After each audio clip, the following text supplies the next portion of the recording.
Sırada 4. oturumumuz, İnşaat Mühendisliği zemin dalında sunulacak araştırmalardan oluşan 4. oturum başkanlığını yapmak üzere Sayın Doçent Doktor Ayşe Pekrioğlu Balkıs'ı davet ediyorum.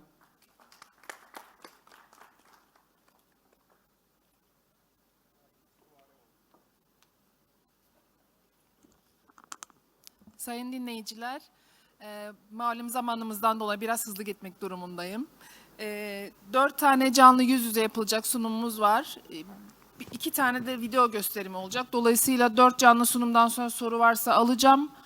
Ayrılmak isteyen ayrılabilir. Dolayısıyla 2 video sunumdan sonra da tekrar Zoom'dan yapılacak olan sunumlar için de tekrar soruları alabileceğim. Bu oturumda sunum yapacak olan yüksek lisans ve doktora arkadaşlarımı davet etmek istiyorum. Ahmed, benim doktora öğrencim. Bizim birlikte yaptığımız çalışmaları özet halinde sunacak. Onur Selçukhan, Lüfs As-Subari, Muhammed Hanefi. Doktor Ahmet Miftah ve Eriş Uygar'ın sunumları videodan olacağı için onları daha sonra takdim edeceğim. Sayın Ahmed, sunumunuz için kürsüye lütfen.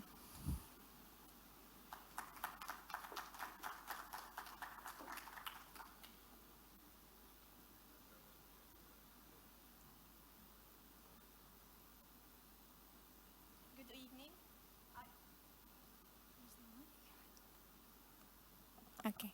Good evening. I hope you are all doing well. We are performing a study entitled Earthen Construction in Cyprus.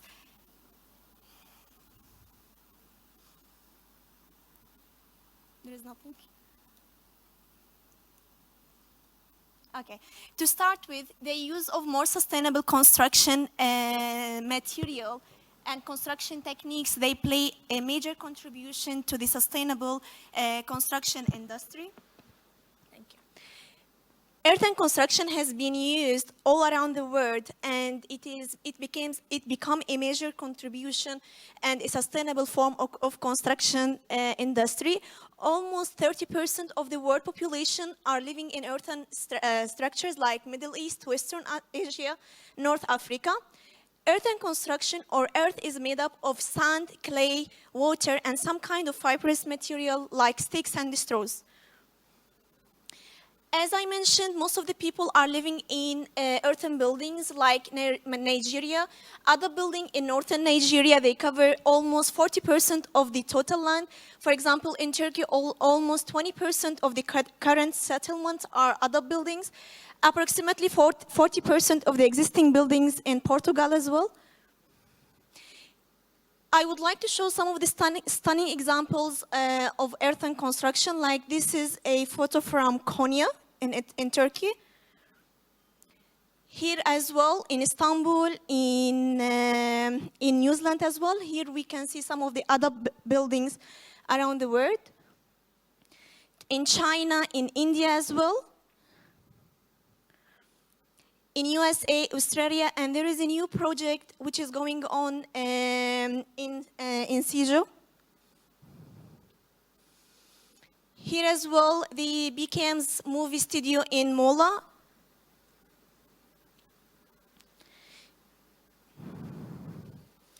As well, the Göbek Tepe in Urfa as well.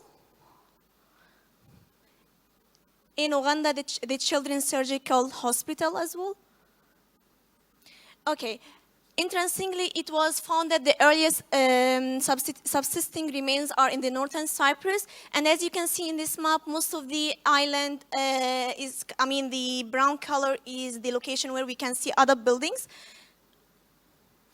Here we can see some of the other buildings in North Cyprus, the Likaya.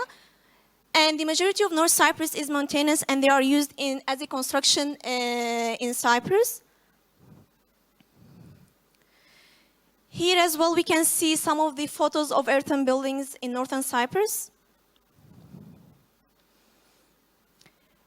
In figure 27, we can see the harbor and the Girna Kapı as well, other buildings. Okay, what are the advantages and disadvantages of this earthen building? First of all, earthen buildings are available, and we can easily produce them, and also they are available in a large quantity, and they require less energy for a production, which makes it energy efficient. But at the same time, those earthen buildings or those doesn't meet today's requirement because they are, low water resistance and low earthquake resistance. So in order to do this, we have to stabilize, or we have to improve the durability and the properties of those buildings. Because of this, a new technology was established at Istanbul Technical University by Professor Balkıs, which is Alker technology. I'm going to introduce it in the upcoming slides. Here as well, we can see some of the photos in northern Cyprus. As we can see, this is an earthen building in Turkey. Due to the earthquake, earthen buildings are, they have low resistance to this type of earthquake. So the majority of earthen structures in North Cyprus are deteriorated either as a result of failing to improve the qualities of the earthen material by stabilization before the construction, or owing to a lack of regular maintenance. And as we can see here, according to some of the literature review, here we can see that where the earthquake majority occurs in Magosa region. So this is Alker technology. As I said, it was established by at Istanbul Technical University. What is Alker? Alker is an earth-based stabilized material, or which is like alçı kirpiç in Turkish, we can say. It is made up of 10% gypsum, 2% lime, and around 20 to 22% water with respect to the dry weight of the soil. And according to Turkish standard, for example, as we know that clay is the binding property in most earthen buildings. So in order to achieve this binding property in earthen buildings, we need around 30 to 50%. However, in Alker, having 8 to 10% of this clay is enough for this binding property.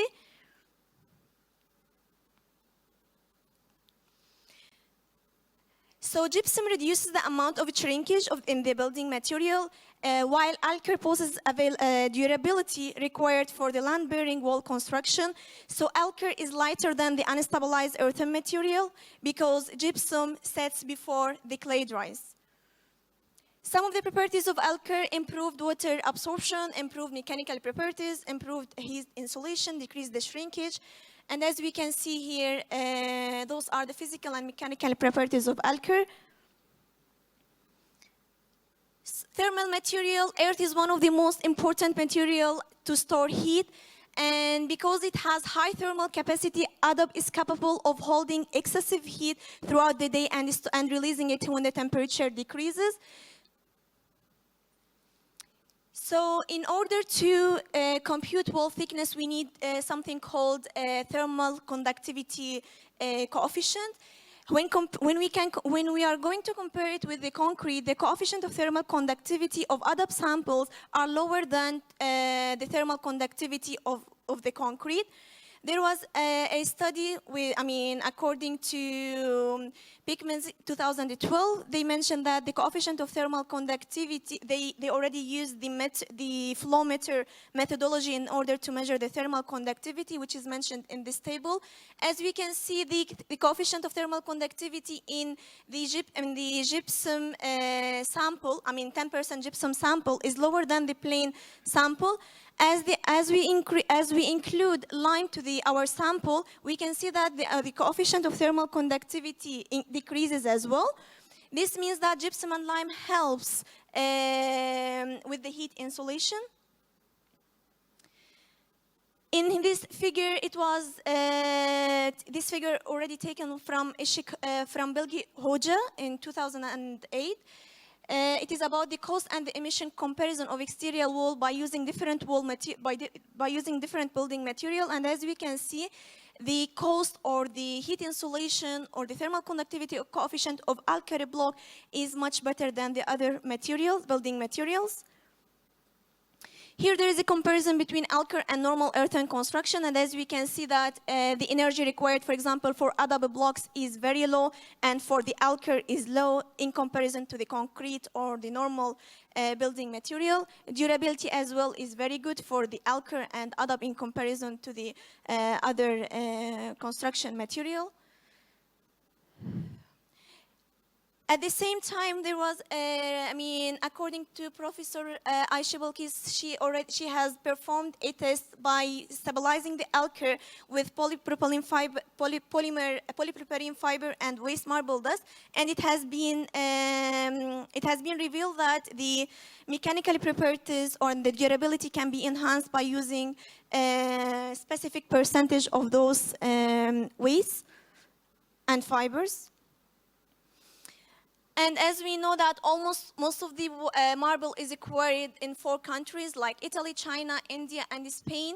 The waste is in the form of slurry and stones, and they are deposited in open areas. In order to reduce this waste deposition, we can use them as building material. So sustainability requires resources to be conserved, the environment to be protected, and a healthy environment to be maintained.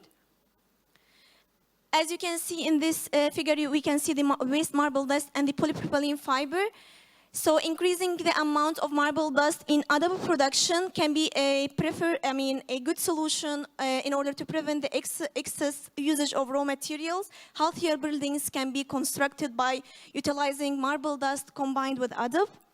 And as well, according to previous literatures, the use of polypropylene fiber reinforced alkyl as an alternative material for sustainable earthen construction was a good result. Here we can see that again the use of marble dust and polypropylene fibers, and they improve the compressive, flexural durability and the crack propagation. So environmental sustainability of using marble dust, waste, and polypropylene fiber in alkyl will be good for Cyprus environment. And there is a study which we are conducting entitled "The Usage of Shredded Plastic Waste in Gypsum Stabilized Earth and its impact on the durability and the mechanical properties as well." And as we know that plastics are gaining popularity these days, so large amount of plastics are created each year. So we can use these plastics as a building material. We can stabilize, like for example, the adab with those plastics. So in order to increase the environmental sustainability. Thank you so much.